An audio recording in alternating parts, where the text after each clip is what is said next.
Hello everyone, welcome back.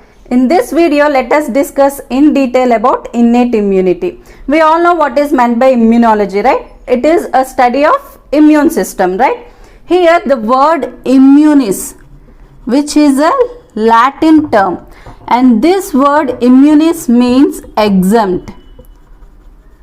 Exemption from diseases. This Latin word immunis gave rise to an English word called immunity. So what is meant by this immunity?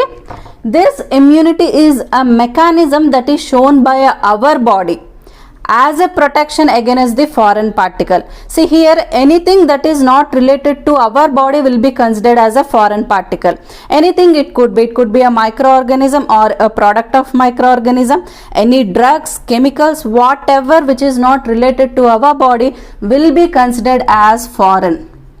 What happens when this foreign particles enters into our body? Our body will first recognize it as antigen because they are not related to our body, right? So they are coming out from the external source. So our body, as a part of defense mechanism, it will first recognize it as a foreign particle and it will start producing the antibodies against that antigen. Thereby that particular antigen will be eliminated out from our body. In this way we are protected. And those produced antibodies will be specific towards the antigen. Coming to the types of immunity, it is of two types, that is innate immunity and acquired immunity. Innate immunity is non-specific, whereas acquired immunity is specific. Innate immunity is conferred by all those elements with which an individual is born, and it is always present and available at a very short notice. In order to protect an individual from any foreign agent, we do have certain barriers which protect us from the infection. For example, if we take skin, our entire body is covered with skin, right? And this skin is the largest organ which acts as an effective barrier, prevent the entry of microorganisms into our body. See, no microorganism can easily enter into our body through skin, right? If we have any cut or wound on the skin, then it will easily enter through that wound. But if our skin is good and intact, no microorganism can enter easily, right? So it is one effective barrier. Similarly, we have different barriers that we are going to discuss right now. The various non-specific mechanisms include general barriers, physical barriers, chemical barriers, and biological barriers. All these barriers comes under the innate immunity. So all these are the non-specific mechanisms, right? So these barriers will protect us from the infection.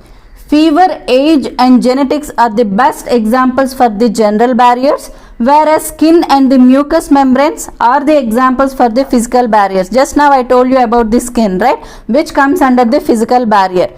Whereas the example for the chemical barrier include interferons, and for the biological barriers we can give an example of inflammation and phagocytosis. Coming to the general barriers, fever results from disturbances in hypothalamus thermoregulatory activity, leading to an increase in the thermal set point, that is above 98.4 degrees Fahrenheit or 37 degrees centigrade. This is the normal body temperature, 99 degrees Fahrenheit or 37 degrees centigrade. If it exceeds, if the temperature is above 99 degrees Fahrenheit, then we call it as a fever, right? And this fever results from disturbances in the hypothalamus thermoregulatory activity. See here, this fever is not a disease, it's a kind of symptom that we exhibit. It's a kind of mechanism that our body show in response to the foreign particle. If any pathogen enters into our body, then our body will recognize it as a foreign particle. As a defense mechanism, we get fever, which is a symptom we express after the entry of the pathogen. When our body temperature is increased, that may lead to a death of an organism. And the causative agent of fever is pyrogen. This pyrogen is nothing but a substance that is released by bacteria after it enters into our body. So this substance pyrogen will cause the fever. Best example for pyrogen is bacterial endotoxin. See here, as I told you earlier, that anything that is not related to our body will be considered as foreign, whether it could be a microorganism or a product of microorganism. See here, the toxins are the products of microorganism, right? The bacteria is going to release this particular toxin, which is going to cause the symptom of fever. Coming to the other one, that is acute phase proteins or reactants. Here the plasma proteins of some concentration increases drastically. During the acute phase reaction, C-reactive proteins can increase up to 100 folds in concentration. It aids in the phagocytosis of bacteria and can active the complement. Coming to the other one, that is age. Generally the host is either young or very old, the susceptibility to infection increases. Coming to the other one, that is nutrition. People who take good nutritious food are resistant to infection because they are capable of fighting against the germs.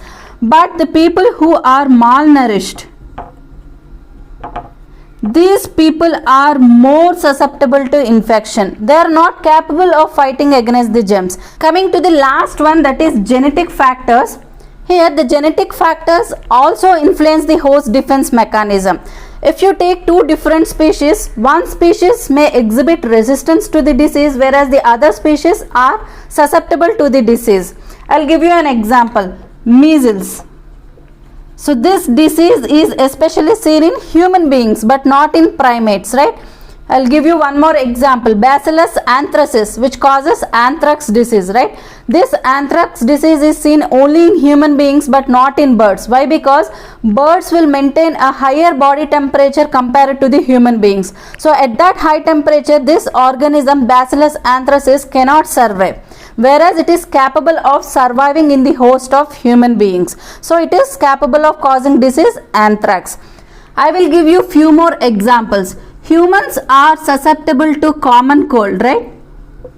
But this common cold is not seen in dogs. Diphtheria disease, which is caused by Corynebacterium diphtheria.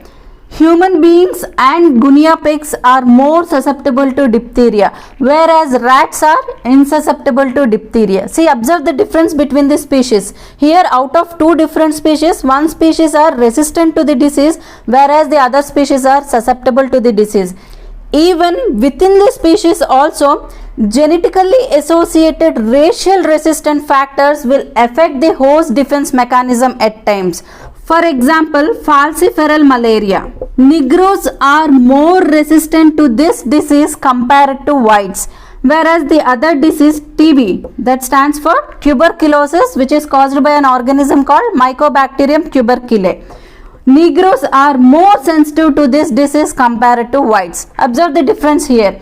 Negroes are more resistant to falciparum malaria, whereas they are sensitive to tuberculosis compared to whites. Coming to the physical barriers, we can also call it as mechanical barriers. Physical barriers or mechanical barriers along with the host secretions are the first line of defense against the parasitic organisms. So now let us discuss about the skin, sebum and mucous membrane, which comes under this physical barriers. Coming to the first one, that is skin. The intact skin is a very effective physical barrier for the pathogenic invasion. Due to the presence of keratinized cells, microorganisms cannot penetrate easily and they cannot attack enzymatically. Moreover, mild acidity, that is usually the pH of around 5 to 6, which is not a favorable condition for a growth of microorganism. This mild acidic condition will prevent the growth of skin microorganisms.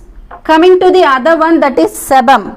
If you touch your skin, you can feel it oily, right? That is sebum.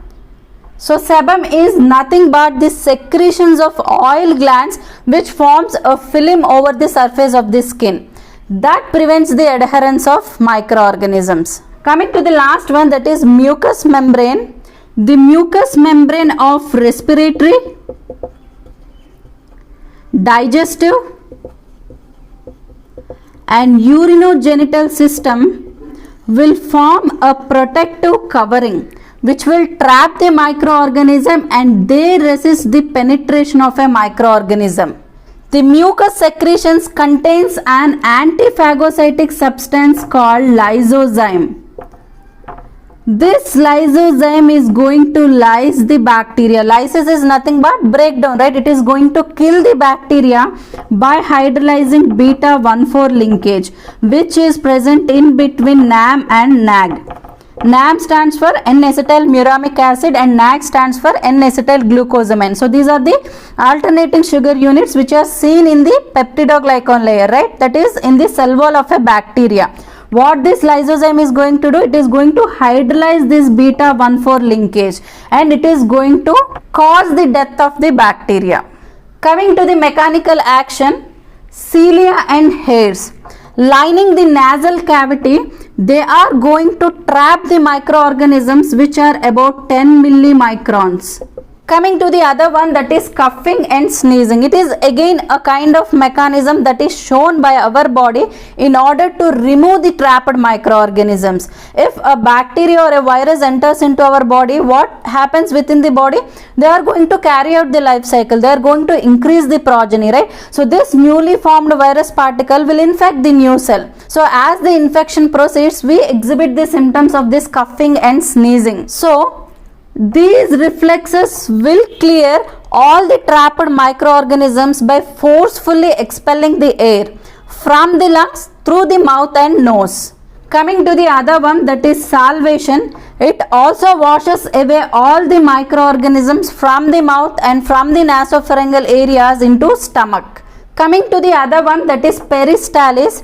These peristalsis movements will inhibit the adherence, invasion and the growth of microorganisms. Coming to the other one, that is tears and saliva. Flushing action of tears and saliva contain large amount of lysozyme and also other antimicrobial substances. Coming to the other one, that is concentrated HCl, which is a secretion of a digestive system, and the pH is around 1 to 2, which is an acidic pH and it is not a favorable condition for the growth of microorganism. So this concentrated HCl will act as an antimicrobial agent. Coming to the chemical barriers, under this chemical barriers we are going to discuss about interferons and TNF. TNF stands for tumor necrosis factor. Now first let us discuss about this interferons.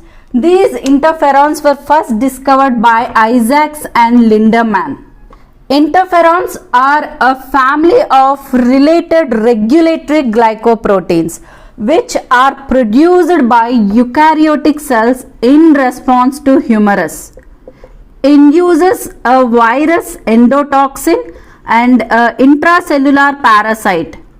These interferons also inhibit the viral mRNA transcription. What is meant by transcription? The synthesis of mRNA from DNA is called as transcription and the synthesis of protein from mRNA is called as translation, right? So if a virus enters into a human body, what it is going to do? It will attack the cell, and the enzymes which are present in the cell will be utilized by the virus. It will undergo the process of transcription, translation, giving rise to a protein, right? So it will form a new progeny and this new progeny will come out of the cell and they are ready to infect the new cell. But here these interferons will inhibit the process of transcription. Moreover, these interferons will enhance the natural killer cells activity.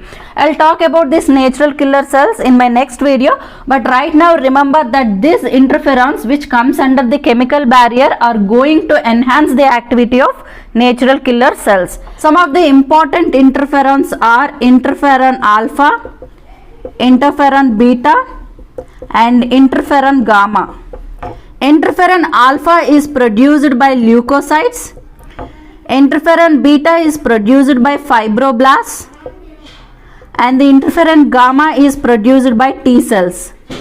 Coming to the other one, that is tumor necrosis factor. They too are related to cytokines. Tumor necrosis factor alpha is produced by macrophages and natural killer cells, whereas tumor necrosis factor beta is produced by T helper cells and T cytotoxic cells. These are cytotoxic to the tumor cells and also enhances the phagocytic activity of macrophages. Coming to the biological barriers, under this we are going to discuss about phagocytosis and inflammation. First, let us discuss about the phagocytosis. These phagocytic cells were first discovered by Elie Metchnikoff, and these are the specialized eating cells. What they will do is they are going to engulf the microorganism and they are going to kill it. That's why we call them as specialized eating cells. The two main types of phagocytic cells are neutrophils and macrophages. Their main function is to patrol body via bloodstream in search of invading microorganisms. What happens when the microorganism enters into a body? They are going to affect the cell, right? So these phagocytic cells are motile. They can move from one region to the another region. They can easily recognize the infected cell and they will move to that particular location, and they are going to kill that pathogenic microorganism by engulfment. I will explain you with the diagrammatic representation. Look at the picture carefully. This is the phagocytic cell, right? See, this is the pseudopodia and here there is a bacteria. We call them as specialized eating cells. That means they are capable of recognizing the invading pathogen, and with the help of chemotactic signals they move towards the microbe. Fc receptors and sugars attaches microorganisms to the phagocytic surface. This is the phagocytic surface. See, this is the pseudopodia, okay, and here there is a bacteria. So now the bacteria got attached onto the surface of this phagocytic cell. Due to invagination of surface membrane, endocytosis of microbes take place and the formation of phagosome occurs. See here, the engulfment of bacteria will take place. Once the bacteria is taken into the phagocytic cell by the process of endocytosis, endo means within the cell, right? So this bacteria is taken up by this phagocytic cell. That leads to a formation of phagosome. And this so formed phagosome will fuse with lysosome, forming a phagolysosome. After that, what happens? The engulfed microbe is killed with the help of enzymes that are present in this lysosome. See, observe the picture here. This is how the degradation will take place. Earlier, with the help of endocytosis, the bacteria is taken up by the phagocytic cell. After the process of degradation, by exocytosis, those degraded particles will be released out as a waste material. Coming to the other one, that is inflammation. Tissue injury or irritation that is initiated by the entry of pathogen leads to inflammation. If you observe the symptoms of any redness, pain or swelling, that is nothing but the inflammation that is caused due to the entry of pathogen, and the net effect results in the neutralization or elimination of the pathogen. This is all about the innate immunity. Soon I will come up with my next video. Thank you so much.